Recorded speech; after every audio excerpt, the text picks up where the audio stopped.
사랑과 방언과 예언 사이에서 오늘 전해드릴 하나님 말씀의 제목입니다. 오늘 본문의 말씀은 아주 적극적으로 우리가 구해야 할 은사가 무엇이고 그 은사 중에서도 어떤 본질이 가장 중요한 것인지를 정확하게 말씀해 주고 있습니다. 1절 말씀을 보세요. 1절에 보니까 사랑을 추구하며 신령한 것들을 사모하되 특별히 예언을 하려고 하라 라고 기록이 되어져 있어요. 말씀을 잘 관찰해 보세요. 사랑은 뭐 하라고요? 사랑은 추구해야 될 것이네요. 그리고 신령한 것들은 뭐 하라고요? 사모하라 이렇게 해주고 있죠. 사랑은 추구하라고 말씀하고 있습니다. 이 번역을 영어 성경의 NLT 번역에서는 이렇게 말씀 기록되어져 있어요. Let love be your highest goal 이렇게 되어 있습니다. 당신의 가장 높은 수준에서의 목적을 사랑에다가 두어야 한다라는 거죠. 그러니까 우리 신앙 생활의 가장 궁극적인 목표 지점이 어디여야 된다는 것입니까? 사랑이어야 한다라는 것입니다. 하나님의 사랑에 두라는 거예요. 그리고 다른 신령한 것은 뭐겠어요? 은사를 말하겠죠. 이 은사들은 그 사랑을 궁극적인 목적인 우리의 신앙생활의 목적인 사랑을 이루기 위한 방편들로서 구하라는 것이죠. 그러니까 사랑은 우리 신앙의 궁극적인 추구점이고 그리고 은사라고 하는 것, 신령한 것들은 그 사랑을 이루기 위해서 우리가 사모해야 될 은혜의 방편들이다 라고 우리가 정리하면서 이 말씀 받으면 되겠습니다. 그런데 특별히 그 중에서도 무엇을 구하라고 말씀하고 있습니까? 예언을 하라, 예언을 구해라 라고 말씀하고 있어요. 그 이유가 무엇이냐면 뒤 내용들을 이어서 보면 방언은 그 말하는 사람들의 방언을 말하는 사람은 하나님에게 방언을 말하는 것이 아니라 사람에게 방언을 말하는 것이 아니라 누구에게 하는 말이라는 것입니까? 하나님에게 하는 말이 방언이다. 그러기에 그 방언을 알아듣는 사람이 없다라는 것이죠. 그러면서 오히려 그 방언은 하나님과의 인간과의 영적으로 비밀을 말하는 언어, 이것이 방언이다라고 성경이 말씀해 주고 있습니다. 방언은 우리의 영이 하나님께 직언하는 것입니다. 하나님께 이거 직통이라고 표현하기도 하는데 하나님께 직언하는 말이 우리의 드리는 방언의 말이다. 그리고 영적인 신비의 그 비밀의 말들을 가지고 하나님께 전언하는 것이 바로 방언이라고 하는 것입니다. 몇몇 은사 중지론자들은 방언을 인정하지 않습니다. 방언에서 뭐 하느냐는 거죠. 방언을 하면서 알아듣기나 하는가? 그러니까 오히려 방언을 하지 말라는 거예요. 그래서 방언을 마치 사단이 주는 언어로까지 치부해버리는 데까지 나아가기도 합니다. 물론 방언이 영적인 언어이기 때문에 하나님이 주시는 방언이 있고요. 또 물론 사단이 자신을 가리우고 주는 일부 잘못된 방언들이 있을 수 있습니다. 그러나 그것은요, 극히 잘못된 신앙을 추구하는 사람들이 경험하게 되는 영적인 일탈로서의 아주 적은 무리들이 경험하는 거죠. 우리가 바른 신앙과 삼위일체의 하나님을 구하는 우리로서는 그러한 하나님께서 주시는 방언이 저는 결코 사단의 말일 수 없다라고 저는 생각합니다. 저는 방언을 인정합니다. 인정하고 또 저 자신도 방언을 하기도 하죠. 하지만 아무 때의 방언을 하기보다는 때와 장소들을 우리가 살피면서 혹시라도 이 기도를 통하여 믿음이 연약한 지체들에게 어려움을 줄 수 있다라고 생각하는 자리에서는 저는 하지는 않습니다. 예를 들면 우리가 이 새벽에 미명에 고요한 시간에 또 우리 교회는 또 이렇게 분위기가 이렇게 큰 소리로 기도하진 않지 않습니까? 이럴 때 우리가 이제 되려 큰 소리로 방언으로 기도한다라면 본인에겐 좋을 수 있지만 그러나 그 주위에 기도하는 사람들에게는 좀 방해가 될 수도 있다라는 거죠. 그렇기 때문에 지혜롭게 방언의 기도를 하는 것입니다. 방언을 때를 따라서 하라. 때를 따라서. 성령께서 주시는 감동을 따라 여러분들이 방언에 순종함으로 감당할 수 있기를 바랍니다. 성경에서는 방언하기보다 오히려 예언하기를 힘쓰라라고 권면하고 있죠. 3절과 4절인데요. 예언하는 자는 사람에게 말하여 덕을 세우며 권면하며 위로하는 것이 예언이라고 말합니다. 그런데 방언을 하는 사람은 어때요? 자기의 덕을 세우고 예언하는 자는 교회의 덕을 세운다. 그러므로 나는 너희 모두가 다 방언 말하기를 원하나, 그러니까 모든 사람이 방언으로 하나님께 기도하기를 원하나 특별히 예언하기를 더 구한다 라고 바울이 이야기를 하죠. 방언을 말하는 자가 통역하면서 교회의 덕을 세우지 아니하면 예언하는 자만 못하니라. 바울은 지금 철저하게 방언이 됐든 또 예언이라고 하는 이 은사를 교회 중심적으로 보고 있다는 것입니다. 교회 중심적인 공동체의 덕을 세우는 관점의 태도를 취하고 있다라고 하는 것을 우리가 볼 수 있어야 될 것 같아요.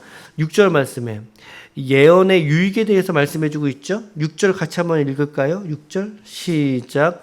그런즉 형제들아 내가 너희에게 나아가서 방언으로 말하고 계시나 지식이나 예언이나 가르친 것으로 말하지 아니하면 너희에게 무슨 유익이 있으리요.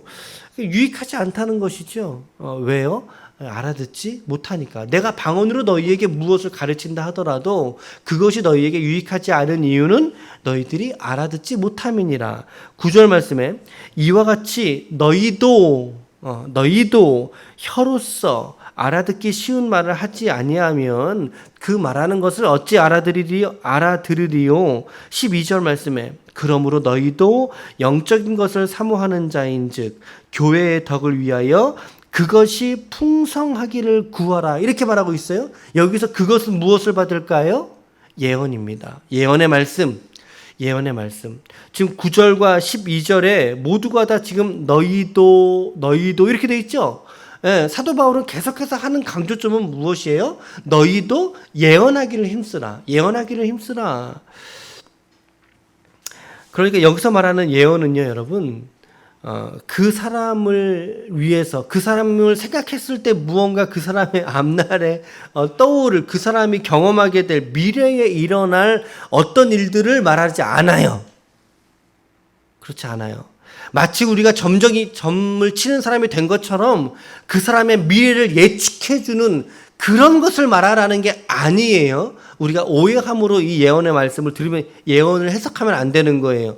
여러분, 여기서 우리가 예언이라고 말할 때 늘 염두에 두어야 되는 게 미래의 일을 말하는 것을 성경은 예언이라고 하지 않는다. 물론 그러한 의미가 있긴 하지만 제가 몇 번이고 강단에서 이 예언에 대해서 우리가 같이 나누지 않았습니까? 이 예언 무엇이라고 그랬어요? 받을 예자에 말씀 언자라고 말씀드렸어요. 그러니까 말씀을 받아 전하는 것을 예언이라고 하는 것이지 그 사람의 미래를 점쳐주는 게 예언이 아니라는 거죠. 특별히 우리가 이런 경험들 있지 않습니까? 내가 누군가의 기도의 제목을 바꿔서 혹은 그 사람의 어떤 생애의 문제를 두고서 우리가 기도하다가 절실하게 기도하다가 하나님이 그 사람을 향하여 주신 말씀을 주신 것 같은, 그런데 왠지 그 말씀이 그 사람에게 이렇게 그 사람을 질책하거나 혹은 그 사람에게 회개의 기도를 하라고 하는 그러한 종류의 말씀을 주실 때, 그러한 말씀의 부담을 받을 때의 경험들 여러분 있지 않으세요? 저도 종종 있기도 하거든요. 여러분, 예언이라고 하는 것은요, 첫째는 반드시 말씀에 입각한 예언이 되어야 됩니다. 우리의 감정, 그 사람과 나와의 관계가 중심이 되어서 내가 좋은 말로 이런 말 해줘야지, 그거 아니라는 거죠. 하나님의 말씀에 입각을 해야 되고요. 두 번째는 그 상대방을 향한 하나님의 마음이 반드시 우리 안에 잠식돼야 됩니다. 우리 안에 하나님의 마음이 풍성해야 되고요. 세 번째는요, 그 사람을 향한 존경의 마음이 있어야 돼요. 터부시 여겨서 영적으로 나보다 더 낮은 사람이기 때문에 내가 무언가 해준다? 그거 예언의 은사 아니에요. 그를 향한 존경과 그리고 사랑의 마음들이 내 안에 깃들어져 있을 때 섬길 수 있는 게 예언의 은사요, 하나님의 예언의 기능이라는 거죠. 아무나 내가 기도하면서 내가 예언 받았어. 내가 당신에게 줄 하나님의 말씀 받았어. 그러한 얄팍한 태도는 버려야 된다는 거죠. 이것이 정말 그 사람을 향한 하나님의 뜻일까? 라고 하는 것이 우리 마음의 부담이 되어야 되고, 그 중심으로 그 사람을 위한 기도가 같이 가야 되고, 그럼에도 불구하고 하나님이 그 사람을 사랑한 연민에서, 그 그리스도의 마음에서 그 지체를 향해서 성도님, 하나님께서 이런 마음의 부담들을 제게 주셔서 제가 기도하는 중이에요. 여러분, 그렇게만 우리가 권면을 해도요, 들을 귀 있는 자는 듣고 알아들을 귀 있는 사람은 알아듣습니다. 그렇죠? 이러한 사랑의 예언들이 공동체를 세운다라는 것이죠.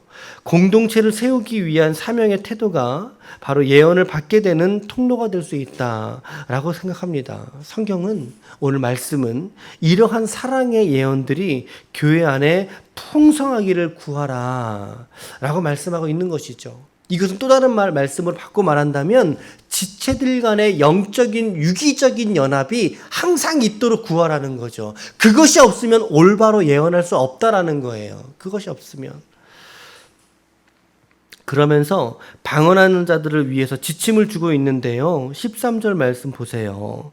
그러므로 방언 말하는 자는 통역하기를 기도할지니, 방언 통변의 은사를 함께 구하라는 거죠. 14절에 내가 만일 방언으로 기도하면 나의 영이 기도하거니와 나의 마음은 열매를 맺지 못한다, 이렇게 기록되어져 있어요. 여기서 마음이라고 하는 단어는요, 사람의 이성을 말하는 거예요. 사람의 지성을 의미하는 거거든요. 그러니까 통역받지를 못한 채로 방언으로 기도하는 것은 나의 영에는 유익을 줄 수 있지만, 그러나 나의 이성과 지성에는 그 기도가 호소되지 못한다라는 거죠. 왜냐하면 방언하는 우리의 자신들도 알아들을 수 없으니까. 그러나 때로는 하나님께서 그러함에도 불구하고 우리를 기도의 깊은 지평 안에서 우리를 방언의 기도로 인도하실 때가 있어요, 여러분. 그럴 때는 우리가 또 자유롭게 하나님께 방언으로 기도할 수 있어야 된다라는 거죠.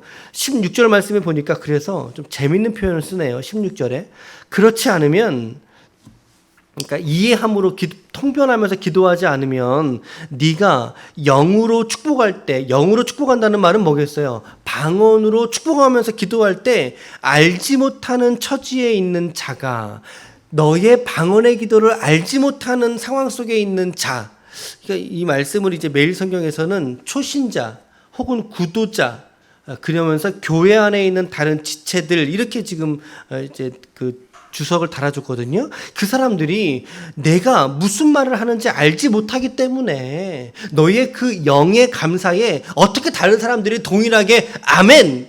이라고 화답할 수 있겠느냐라고 말한다는 거죠. 그 감사에 함께 아멘하면 얼마나 좋겠습니까? 근데 알아듣지를 못하니까 같이 아멘할 수가 없다라는 거죠. 오늘 말씀해 보니까 오늘 바울은 방언을 했어요, 못했어요? 방언을 했어요. 방언을 했고, 심지어 다른 많은 사람들보다 내가 오히려 더 많은 방언을 말함을 하나님께 감사했다라고 말씀하고 있잖아요. 그러면서 바울의 오늘 이 결론이 무엇입니까? 19절 말씀, 19절 같이 읽어볼게요. 시작. 그러나 교회에서 네가 남을 가르치기 위하여 깨달은 마음으로 5마디 말하는 것이 1만마디 방언으로 말하는 것보다 나으니라. 1만마디에 알아들을 수 있는 알아들을 수 없는 방언보다 5마디에 알아들을 수 있는 말로 교회에서 가르치고 같이 교제하는 것이, 기도하는 것이 훨씬 더 낫다라고 해주고 있습니다. 오늘 짧게 3가지로 얼른 적용점 말씀드려 볼게요. 첫 번째는 사랑을 추구하고 신령한 은사는 사모하시라는 거죠. 여러분, 사랑이 최고의 우리 신앙의 목적인 줄로 믿습니다. 이 사랑은 인간의적인 사랑 아닙니다. 우리가 오해하면 안 돼요. 하나님의 사랑에 닿는 것입니다, 여러분. 그 사랑이 풍성해지는 것입니다, 여러분. 그러면서 은사는 그 사랑을 이루어가는 은혜의 방편들이다. 어제 주일 설교와도 연결이 될 것 같습니다. 두 번째로는 방언하기보다 예언하기를 더 힘쓰시라는 거죠. 더욱 힘쓰십시오. 교회의 덕을 세우기 위하여 예언이 풍성해지기를 기도하자는 거죠. 여러분, 바른 예언이 풍성해지기 위해서 우리 교회는 유기적으로 더 연합되고 하나 되지 않으면 바르게 예언할 수가 없어요.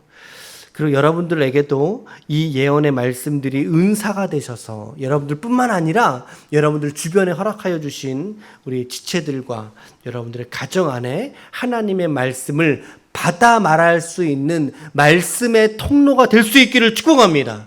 교회와 공동체에 귀한 믿음의 덕, 신앙의 덕을 세워갈 수 있는 통로가 되시길 바랍니다. 마지막 세 번째 적용은요, 방언 말함으로 인하여 하나님께 감사하시라는 거예요. 방언이 이렇게 어떻게 보니까 이렇게 좀 외로운 은사인 것 같아요. 오랜 시간 기도하게 하는 힘이 사실 방언에 있지요. 오랜 시간 기도하기 위해서 우리가 2시간, 3시간, 예전에 조용기 목사님은 하루에 4시간 기도해라 이런 말씀하셨거든요. 우리의 인간의 지성적인 지식의 기도로 여러분 4시간 동안 우리가 쭉쭉쭉 기도하는 거 그거 쉬운 거 아니에요. 그런데 방언이 우리에게 성령의 능력으로 방언으로 기도하게 될 때 2시간, 3시간 기도하는 것들이 마치 수분 내에 기도하는 것과 같은 그러한 우리의 영적으로 이끌어가는 힘이 방언에 있거든요. 하지만 우리의 마음이, 우리의 지식이 그것을 알아듣지 못한다라고 하는 단점이 있기 때문에 이것을 말하며 기도하기에 어려운 마음이 혹자는 들 수도 있다는 거죠. 그런 주변의 환경에 여러분 너무 치우치지 마십시오. 그리고 오히려 방언할 수 있음에 감사로 받을 수 있기를 바랍니다. 하지만 또 내가 방언하지 못함으로 인해서 영적으로 열등한 것은 역시 전혀 아닙니다, 여러분. 그렇게 가시면 안 돼요. 방언은 영으로 말하는 것이며 하나님께 직언하는 언어가 방언들이라면 우리들은 개인의 기도의 자리에서 방언하기를 주저하지 마시고 감사함으로 할 수 있기를 바랍니다. 더불어서 우리가 조금 더 기도할 것은 예언하기를 방언하기보다 더 힘쓰고 구하여야 한다라는 것이죠. 우리 공동체 위에 그리스도의 마음이 듬뿍 담겨진 사랑과 존경이 담겨진 그런 예언의 은사들이 우리 기쁨의 교회 위에 넘쳤으면 좋겠습니다. 방언하는 자는 감사함으로 기도하시고 그리고 예언하기를 더불어 구하는 여러분과 저가 되었으면 좋겠습니다. 아무쪼록 오늘과 또 이번 한 주간에도 이 하나님의 은사에 대해서 우리가 방언에 대해서 내일 조금 더 이야기를 나눌 텐데 조금 더 관심을 갖고 성령의 은사를 찾고 두드리고 구함으로 말미암아 풍성한 영적인 신앙생활이 우리 모두가 될 수 있기를 예수님의 이름으로 축원합니다. 아멘. 기도하시겠습니다.